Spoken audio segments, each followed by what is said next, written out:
MKHULISE, a dynamic player out at Mamelodi Sundowns, but guess what? At the end of his contract in June this year. But Sundowns do control his fate. They do have an option to trigger, but they haven't yet triggered it. They are actually discussing potentially a new a deal in terms of where to go from here. Shuffle, he could possibly also be joining a new team if this option is not triggered. And I come to you, Jabu, ngale story lesi sakamkhulisa ngoba ke iplayer sathi masihleli la sikhuluma ngeSundowns la ngena wabonisa ukulithanda.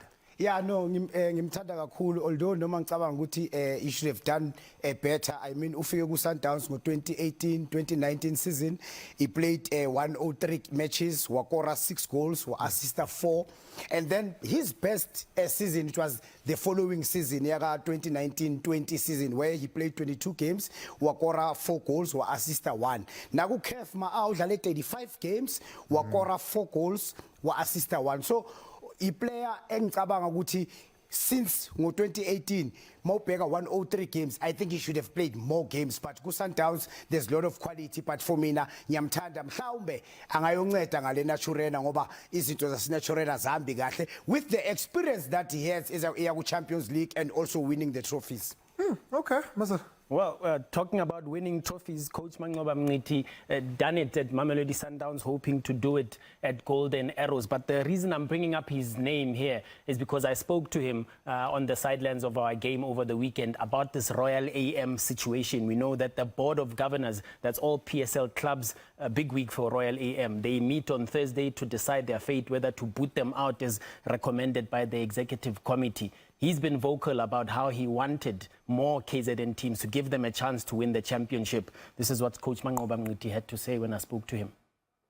It was always nice to have so many teams in the province, and it could have been even nicer with Durban City coming into the PSL when we still have so many teams, because that's the only possibility and a better chance for KZN teams to even win the championship one day, because the traveling of these coastal teams is always the biggest challenge.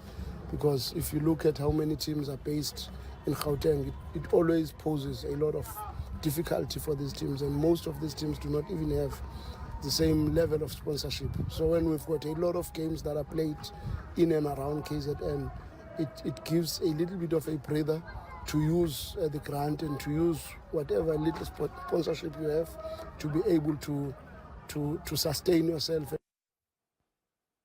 Well, from one former Mamelodi Sundowns coach to another, Coach Rhulani is in big trouble heading into this weekend. I'm told that his representatives are flying out to Wydad Athletic Club to discuss his future and some financial obligations that have not been met by the club since his arrival there. And possibly, if the meeting does not go his way, he could be headed back to South Africa or could be going to the Club World Cup. But keep it locked on sabcsport.com. We'll have an update on what happens from that meeting this week. Yeah, and, you know, we want to back Coach Rhulani and what he's had to deal with there, because it's been a lot, Coach. But when you think of the prospect of him having to be let go there, I wonder about the future of the team more than I do about Rhulani. Absolutely. I mean, the type of football that he plays as a coach is not ideal for where he is. He's played 32 matches, won 13, drawn 12, and lost 7. And when you look at this team, Njengamanje Spotlight Sisekteni, he's lost out on the Moroccan Throne Cup. I mean, the last time Wydad won this cup was in 2001, and in 2021 they were runners-up. So major cups and trophies and all of that, they've only won them in 2021-22. Mabawinili Ibotola Cup league, and also winning the CAF Champions League against Al Ahly. Otherwise, Nabo, they're trying to find themselves. Saying him World Cup if bayamchitha manje.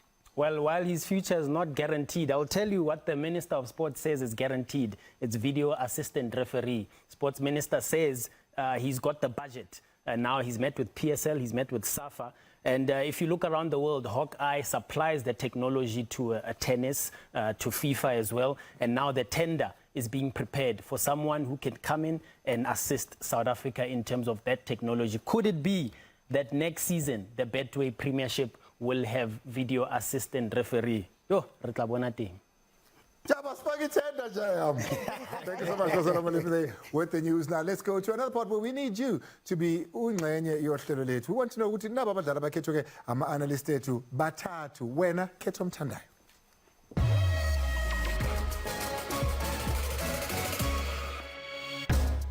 Ntlanhla Mthandi, all the way from Kagiso. She has scored 2 goals against Malawi, where she made her debut also in 2020 in the COSAFA Cup. Sisuka kwelinye player, this one is from Kimberly Unkota. He so far has scored 6 goals with he's played 6 matches with 3 goals and 2 assists for Orlando Pirates. Hayi no Peter Shalulile naye hayi akazibekanga phansi hayi ushayinet left right and center izo ngale goal le bekuse kuyigoli lakhe le-3 this season ku-Champions League, but he scored 23 goals in all competition this season. 19 in the Champions League, making Peter Shalulile the all-time leading goal scorer of CAF Champions League football in the PSL. You've got the young Kota who just says, what is the Champions League if it's not just another game? And of course, Iowa Shahide, and the second one, Kanotlanta, was a sweet, sweet goal, wasn't it? So, Cape Town City concluded they transfer business early. We here gave them a round of applause. We said, what a team, the way that they concluded very early. Pre-season. But they've since fired 2 coaches, are on their 3rd coach, and they've set themselves up for relegation dogfight. What do you make of what's going on at Cape Town City? Nalabe Kilcourt.